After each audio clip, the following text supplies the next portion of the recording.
Hello YouTube, this is ChardarYuGiOh. Here's my first deck profile for the new format, January 2014 ban list. And that is, as you can see, Evilswarm. This was the deck I was playing for the past month. It's still testing very consistently for me on DevPro Dueling Network. And with some friends who, with me, have been testing for the new format. It's still a very tough deck to get around. It just slows the game down, and yeah, it slows the game down basically to my pace, which is how I like to play. So let's get started. Boring part first. 3 Halio, 3 Caster, 3 T-Bird, 3 Mandragora, 3 Kirkion, Dark Arm Dragon, and Rescue Rabbit.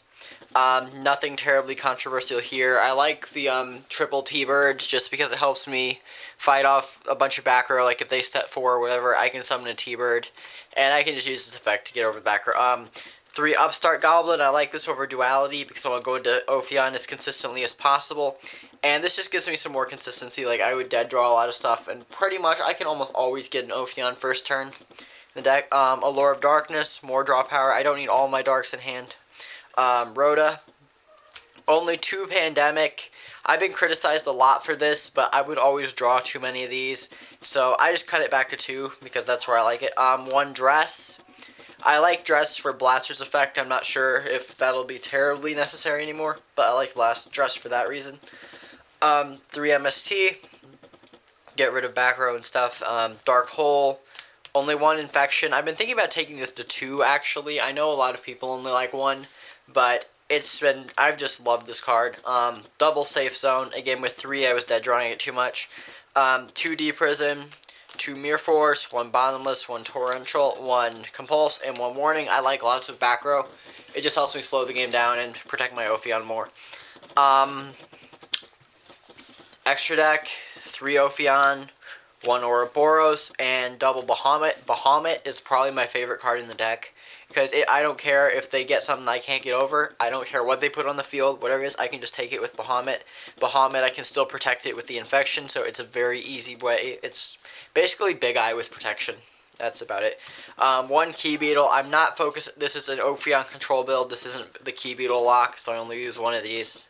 I don't go into it too often unless I absolutely need to stall the game.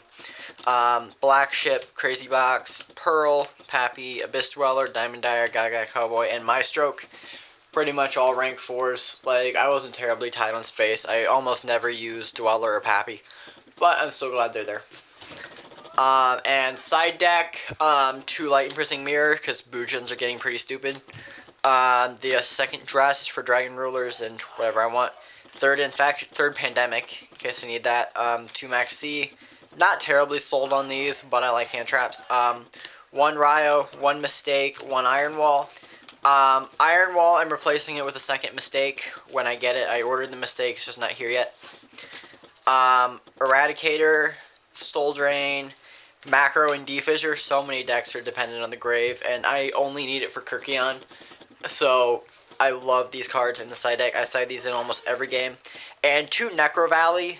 I'm thinking about using Zombie World over Necro Valley, but Necro Valley is what I had, and it works so well for me. It's just anything that touches their grave, they can't use it, which is fantastic for Dragon Rulers, for Prophecy. There's just so much this is good against. So I'm loving Necro Valley. Again, like the macro, I usually side them all in together because it doesn't matter which one I draw into. They all do the same thing pretty much, and Necro Valley stops my Kirkion, but the deck was a thing before Kirkion. I'm really not that terribly worried about it. So if you want to give some feedback on the deck, I'd appreciate that, and peace out, YouTube.